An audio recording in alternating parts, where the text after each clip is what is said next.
Praise the Lord. இயேசுவின் நாமத்தில் உங்களுக்கு அன்பின் வாழ்த்துக்கள். நல்லா இருக்கீங்களா? இந்த நாளிலும் கூட பாருங்க, அருமையான வசனம். ரோமர் 12ஆம் அதிகாரம் 9ஆம் வசனம். அதே வசனம் 2வது வரி என்ன சொல்லுகிறது பாருங்க. தீமையை வெறுத்து நன்மையை பற்றி கொண்டிருங்கள். நம்ம அடுத்த கட்ட ஒரு வாழ்க்கை என்ன ஆசீர்வாதத்தை பெற்றுக் கொள்ளணும்னா, தீமையை வெறுக்கணும், நன்மையை பற்றி கொள்ள வேண்டும். தீமையை வெறுத்து நன்மையை பற்றி கொள்வது சர்வ சாதாரணமான காரியம் அல்ல. நம்மளால முடியாது. உண்மையை சொல்றேன், உங்களால என்னாலையும் முடியாது. யாரால முடியும்? நமக்குள்ள வாசம் செய்கிற பரிசுத்த ஆவியானவரால மட்டும்தான் முடியும். யார் அந்த ஆவியானவர்? இயேசு கிறிஸ்து, கர்த்தராகிய இயேசு கிறிஸ்துவே அந்த ஆவியானவரா இருக்கிறார். அப்ப இதுக்கு கூட நம்ம ஜெபிக்கணும். என்ன ஜெபிக்கணும்? ஆண்டவரே, இதோ இந்த வசனத்தின்படி வாழ எனக்கு உதவி செய்யுங்கப்பா. தீமையை வெறுக்கணும்னு சொல்லி வசனத்துல நீங்க சொல்லியிருக்கிறீங்க. ஆனா என்னால தீமையை வெறுக்க முடியல. உண்மையிலேயே சொல்றேன் பாருங்க, நாம் செய்கிற தீமையை நாம் வெறுக்க முடியாது. தீமை அப்படிங்கிறது என்ன? பாவமான செயல். ஒரு பாவத்தை தொட்டுட்டோம் அப்படின்னா அதை விடவே முடியாது. அந்த பாவமான பேச்சு, பாவமான சிந்தனை, பாவமான யோசனைகளை நம்மனால விட்டு வெளியில வரவே முடியாது. அப்போ நீங்களும் நானும் ஜெபம் பண்ணணும். ஜெபம் தான் எல்லாத்துக்கும் சொல்யூஷன். ஜெபிக்கணும். ஒவ்வொரு நாளும் ஜெபிக்கணும். தேவ சமூகத்துல வாரத்துல ஒரு நாளாச்சும் உபவாசம் பண்ணி ஜெபிக்கணும். ஏன்னா இந்த காரியத்தை எல்லாம் விட்டுட்டு நம்ம எவ்வளவு தூரம் சம்பாதித்தாலும், எத்தனை காரியங்களை நம்ம சொத்து பத்துகளை வாங்கி போட்டாலும் பரலோக ராஜ்யத்துக்குள்ள பிரவேசிக்க முடியாது.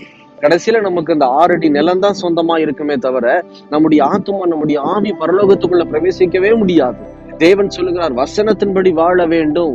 ஏன்னா இயேசு கிறிஸ்துவுடைய வருகை ரொம்ப சமீபம். அப்படி இருக்கிறபடி நம்ம ஜெபிக்கணும். ஆண்டவரே, இதோ உமக்கு பிரியமில்லாத தீமையான காரியம் என்னுடைய இருதயத்துல இருக்குதுப்பா, என் வாழ்க்கையில இருக்குது. தீமையை நான் வெறுக்க இயேசுவாகிய நீர் எனக்கு உதவி செய்யும்னு சொல்லி நீங்க ஜெபிக்கணும். 2வது, நன்மையை செய்வதற்கு எனக்கு கற்றுக் கொடுங்க. நன்மையான காரியங்களை செய்வதற்கு எனக்கு புத்தி கொடுங்க, சொல்லி கொடுங்க ஆண்டவரேன்னு சொல்லி கேட்டோம் அப்படின்னா, கர்த்தர் தீமையை வெறுக்கவும் நன்மையான காரியங்களை செய்யவும் கர்த்தர் நமக்கு பழக்க வைப்பார். கர்த்தர் நம்மை ஆசீர்வதிப்பார். இந்த மாதிரி இந்த வார்த்தையை வைத்து ஒரு மெசேஜ் கொடுக்கும் போது, ஒரு வாலிப மகன் இந்த காரியத்தை பார்த்து விசுவாசத்தோட ஜெபித்தான். ஆண்டவரே எனக்கு உதவி செய்யுங்கன்னு சொல்லி கர்த்தர் அவனுடைய வாழ்க்கையை மறுவாய் மாற்றினார். அதுதான் உண்மையான சாட்சி. அந்த பையன் சொல்றான், இதோ நான் என்னால முடியல, அந்த பாவத்திலிருந்து வெளியில வர முடியல, தீமையிலிருந்து வெளியில வர முடியல. ஒரு பாஸ்டர் இந்த வசனத்தை சொல்லி எனக்கு ஜெபம் பண்ணாரு. நானும் சேர்ந்து ஜெபிச்சேன், விடாம ஜெபம் பண்ணேன். இன்னைக்கு நான் நன்மை செய்கிறவனாய் காணப்படுகிறேன், தீமையினுடைய வாழ்க்கையில இல்லைன்னு சொல்லி அவன் உறுதியாய் சொல்லுகிறான். ஏன் அப்படின்னு அவன் சொல்றான், என் வாழ்க்கையில நான் அல்ல, எல்லா முடிவுமே இயேசுதான் எடுப்பேன். நான் அவர்கிட்ட கேட்காம எதையுமே செய்வது கிடையாது.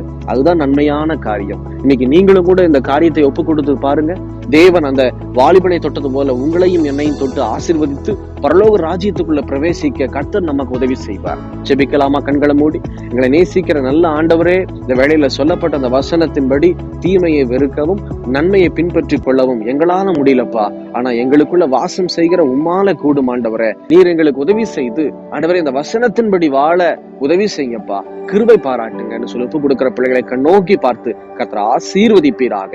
தொடர்ந்து பலப்படுத்தும் இயேசுவின் நாமத்தில் பிதாவே, ஆமேன், ஆமேன். தொடர்ந்து ஜெபம் பண்ணுங்க. எங்களுக்காக ஜெபித்துக் கொள்ளுங்கள். வசனத்தின்படி வாழுங்க. கர்த்தர் உங்களை ஆசீர்வதிப்பாராக. God bless you.